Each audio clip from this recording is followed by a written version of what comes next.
E já de volta com o seu programa Vida e Saúde. Muito obrigado por estar conosco. Hoje estamos falando de um tema muito forte, que nós precisamos de informação. Por isso trouxemos uma especialista. A doutora Cíntia Herrera é neurologista. Portanto, se tem alguém que entende nesse Brasil, nesse planeta de AVC, está aqui hoje. É a sua oportunidade da gente esclarecer esta realidade, o popular derrame aí, né? Doutora, chegou uma pergunta aqui de Tuparetama, lá em Pernambuco, e quem representa essa linda cidade é a nossa amiga Fátima Dolores Carvalho da Silva. Ô, dona Fátima, um beijo no seu coração. Gostaria de saber se o AVC dá mais de uma vez. Uma pessoa que teve uma vez pode ter 2, 3, 4 vezes? É a dona Fátima. Dona Fátima, excelente pergunta. E uma das missões da gente tentar divulgar o máximo conhecimento do AVC não é simplesmente prevenir o AVC em quem nunca teve, mas diminuir a chance de quem teve ter de novo. Porque sim, pode acontecer a segunda, a terceira, a quarta vez. A cada AVC que acontece, aumenta o risco para ter o próximo. E é por isso que, mesmo tendo ocorrido um AVC, deve-se fazer o máximo para que se controle os fatores de risco. Então, por exemplo, vamos exemplificar. Suponhamos que uma pessoa que era diabética, hipertensa, tinha um problema cardíaco, não se tratava bem e teve o primeiro AVC. O AVC pode ter sido catastrófico, trouxe sequelas que deixam essa pessoa com dependência física, mas essa pessoa ainda é capaz de conversar, de interagir com sua família, de ter a visão dos seus familiares. Portanto, ela ainda tem muito a perder. E é por isso que ela deve dedicar o máximo ao seu tratamento para que ela não venha a ter o segundo ou o terceiro AVC. Porque apesar do primeiro já ter deixado uma sequela, as coisas sempre podem piorar. Ô, doutora, e falando-se em sequela, é verdade que a sequela vai depender do tempo de socorro que a vítima vai ter ou não? Ou seja, a pessoa teve esses sintomas, tontura, desmaio, enfim, e está lá, ou um hemorrágico, um isquêmico, enfim, está lá, a pessoa não foi atendida. Passa 1, 2, 3, 4 horas lá, e aí vai para o hospital, alguém se atenta a isso. Vai depender desse tempo, é o time do socorro, é isso ou não? Sim, o tempo é fundamental e nós, neurologistas, costumamos dizer que tempo é cérebro.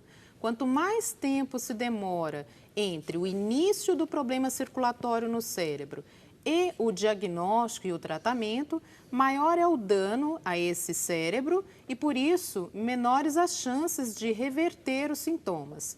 O cérebro, infelizmente, ao contrário do cabelo, da unha, que a gente corta e cresce tudo de novo, como se nada tivesse acontecido, o cérebro tem uma capacidade relativamente limitada de cicatrização. Portanto, quando acontece uma lesão, se essa lesão não for prontamente atendida a ponto da gente conseguir reverter a circulação, o problema, o colapso circulatório ali em poucas horas, a sequela, a lesão que fica no cérebro se transmitirá em forma de um sintoma físico ou de linguagem que permanecerá por anos. Então, o atendimento na fase precoce é importante. Entretanto, existem casos onde o atendimento precoce ainda assim pode ser insuficiente. Por quê? Porque no caso do AVC hemorrágico por ruptura de aneurisma, isso é uma situação catastrófica, muito séria. Infelizmente, 40% das vítimas, no momento que tem a ruptura do aneurisma, infelizmente falecem no local. É isso que eu ia perguntar agora. O isquêmico, o vazio teve uma ruptura, teve assim, uma obstrução, não chegou o sangue até lá, não irrigou aquela área, aquela área da fala, do motor, enfim, pode estar afetada. Sim. Agora, quando a hemorragia, arrebenta a veinha, né? Lá na tela, doutora, vamos... Sim. No primeiro desenho, o da esquerda, nós temos uma mancha grande, que é o isquêmico, né? Significa que naquele vaso dentro do cérebro, houve uma interrupção do fluxo. Por exemplo, um coágulo parou ali e não deixou a circulação sanguínea continuar.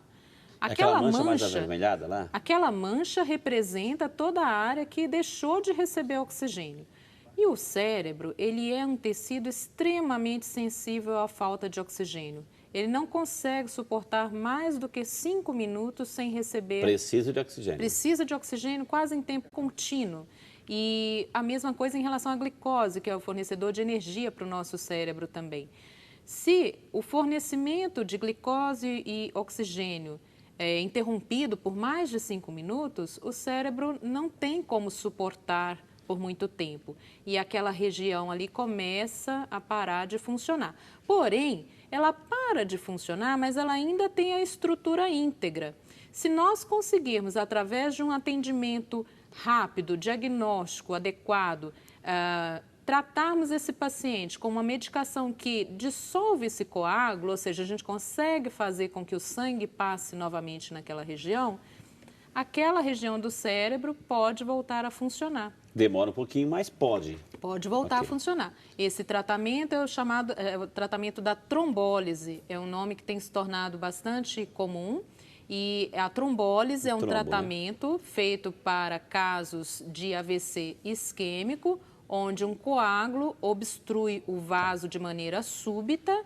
E para que um paciente seja candidato a um tratamento trombolítico, ou seja, com trombólise, ele precisa chegar ao hospital o mais precocemente possível.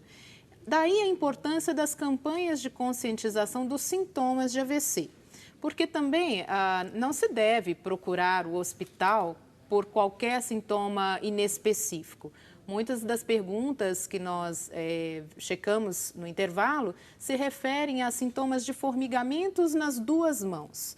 Bom, formigar as duas mãos tem várias causas, mas dificilmente será um AVC. Por quê? O cérebro, ele é como se fosse um território cheio de mapa. Tem o mapa da mão esquerda, tem o mapa da mão direita. E os mapas, eles são bem separadinhos. Tudo que é da direita está num lugar, tudo que é da esquerda está em outro. Dificilmente alguém teria formigamento nas duas mãos e isso seria um colapso circulatório do cérebro inteiro. Porque significaria que a pessoa teria chance até de entrar em coma, né? Então, uma pessoa que está acordada, andando e está formigando as duas mãos, certamente ela não está tendo um AVC. Agora, uma pessoa que percebeu que subitamente o seu lado esquerdo ou o seu lado direito se tornaram fracos, pesados, com a sensação de formigamento ou sem conseguir mexer de maneira coordenada com as coisas, esta pessoa precisa de uma avaliação médica de urgência. E essa avaliação requer que o local onde se procura o recurso médico disponha de tomografia, porque é o exame necessário para o diagnóstico de um AVC agudo, de um AVC que está acontecendo ali naquele momento. A tomografia vai guiar o médico em relação ao diagnóstico. Primeiro, se o AVC é isquêmico ou se é hemorrágico. Se for isquêmico, pode corresponder a essa situação da obstrução da circulação e pode, a depender de algumas situações específicas, fazer com que aquele paciente seja um candidato adequado a receber essa medicação para dissolver o coágulo. Porém, essa medicação não pode ser aplicada com mais de 4 horas e meia do início dos sintomas. Tem que ser um tempo antes, tem que chegar antes, para dar tempo de fazer a tomografia, para dar tempo de se preparar, de ser analisado, para saber se é o caso ou não de receber essa medicação. Vamos voltar à figura de novo, por favor, lá. Então vamos agora à segunda parte, ela está hemorrágica. Vamos entender o que está acontecendo naquela foto lá, doutora. Muito bem. Da direita? Para o hemorrágico eu separei duas figuras, porque existem duas formas de AVC hemorrágico. Certo. Existe a possibilidade do vaso sangrar e formar um hematoma dentro do cérebro, como é a figura do meio ali. É fatal? Não necessariamente. É grave, mas não necessariamente fatal. Em que situações aconteceriam isso? Bom, como eu disse, 15% dos AVCs são hemorrágicos. Mas quando um AVC hemorrágico acontece daquela forma dentro do cérebro, existe quase 90% de chance disso ter acontecido por um pico pressórico, ou seja, uma crise hipertensiva. Então, a pressão se elevou de maneira exagerada e esse paciente acabou tendo ruptura de pequenos vasos que já vinham sofrendo ali cronicamente com a pressão arterial alta e romperam. Tá? A presença do sangue ali atrapalha o fornecimento de oxigênio, de glicose para aquela área. Mas não vai jorrar sempre mais sangue, e não vai encher o cérebro inteiro de sangue? Não vai alagar a região do cérebro? Não? Naquela região, não. Ali vai se formar um hematoma que pode sim ser bem volumoso e eventualmente até causar a morte do paciente. mas o hematoma, ele vai para dentro do cérebro e ele acaba sendo envolvido pelo tecido cerebral que está ali. Então, os hematomas, eles podem ser bem volumosos, mas às vezes hematomas de 1 centímetro, ou seja, não são nem tão volumosos, podem deixar o paciente com uma sequela física grave, se esse 1 centímetro for estrategicamente localizado numa região motora, por exemplo. E a outra foto Já lá? a outra figura é quando o sangramento acontece em A vasos. da direita agora, da A direita, direita, né? a última da direita, é um AVC hemorrágico também, mas é pela ruptura de um aneurisma, ou seja, um vaso localizado na base do cérebro, ou seja, em volta do cérebro, e que sangra e faz com que esse sangue, ao invés de entrar para dentro do cérebro, percorra um espaço ao redor do cérebro. Ah, entendi. E é como se fosse uma carapaça de sangue. E essa carapaça de sangue, ela é extremamente irritativa para o cérebro, faz com que o paciente possa convulsionar, entrar em coma, é extremamente grave. É essa situação a que eu me referia, que 40% das vítimas de AVC hemorrágico por ruptura de aneurisma, elas têm chance de falecer no local ali. É uma situação catastrófica. Felizmente, mais rara, é a mais rara forma dos AVCs, tá? Mas acontece, Mas né? acontece. E está intimamente relacionado ao tabagismo. Para você ter uma ideia, um homem que fuma tem um risco ao redor de 3 vezes de desenvolver o aneurisma cerebral. Já uma mulher que fuma a mesma quantidade de cigarros, ela tem um risco 7 vezes maior. Nossa! Portanto, o risco de desenvolvimento de aneurisma em mulheres fumantes é extremamente amplificado. E por isso eu insisto na tecla de que o tabagismo é maléfico e pior ainda para as mulheres. Está aberta a campanha, como já fizemos tantas campanhas aqui também no programa de saúde, ou seja, o abandono urgente do tabagismo, do cigarro. Procure fazer essa campanha com a gente aqui. Vamos levantar juntos a bandeira, porque a gente está vendo as consequências disso. Doutora, nós fomos às ruas, o povo está interessado, quer saber, quer que a senhora responda perguntas como essas, por exemplo.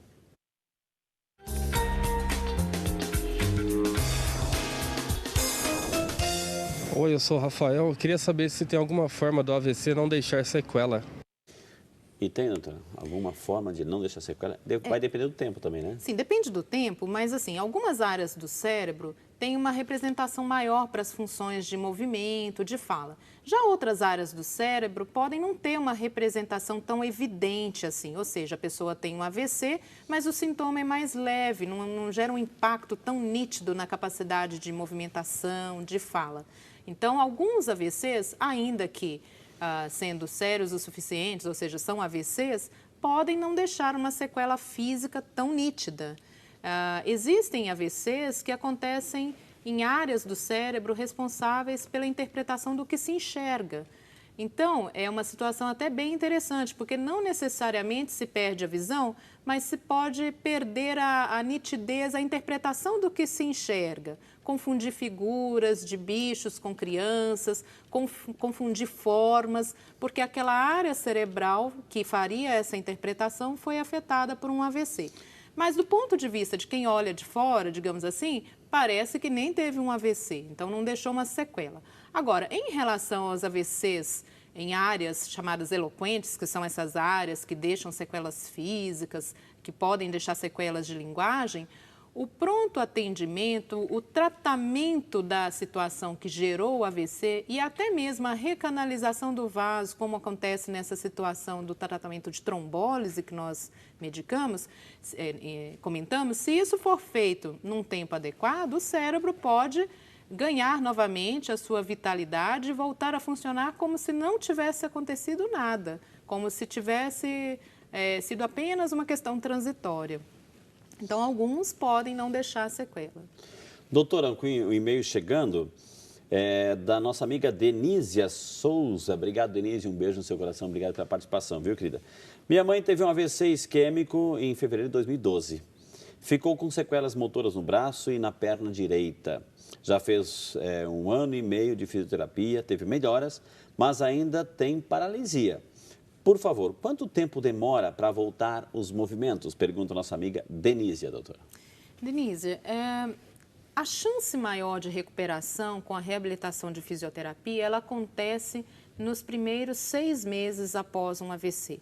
Quanto mais intensivo é o trabalho de reabilitação nessa fase, melhor. Em até 1 ano, se espera que com fisioterapia intensiva se recuperem funções que pelo AVC foram perdidas.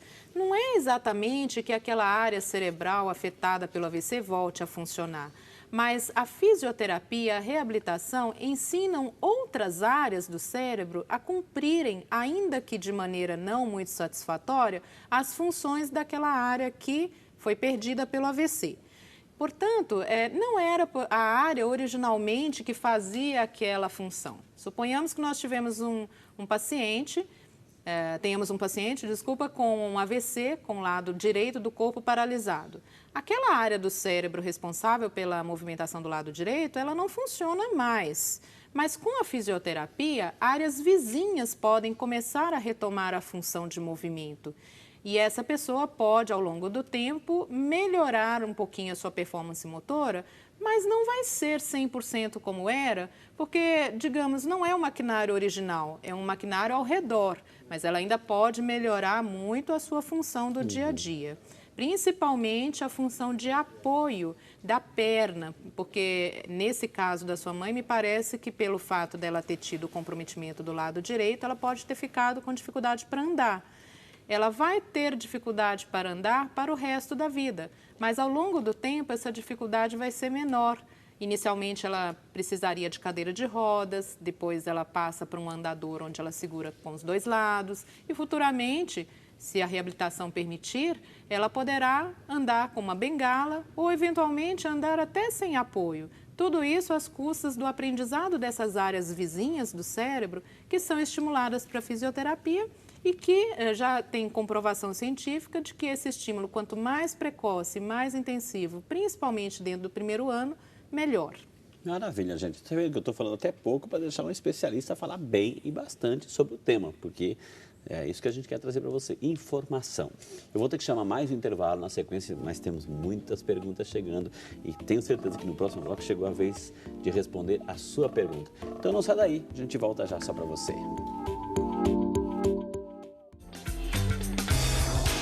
Aquelas pessoas que tiveram um acidente vascular cerebral ou que tem alguém na família com acidente vascular cerebral recente, é importante lembrar que o cérebro ela pode modificar, se adaptar no fenômeno que os neurocientistas falam de plasticidade.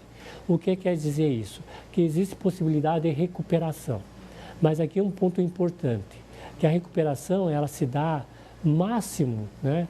O seu máximo de recuperação se dá nos primeiros 6 meses. Então, é preciso estimular essas pessoas.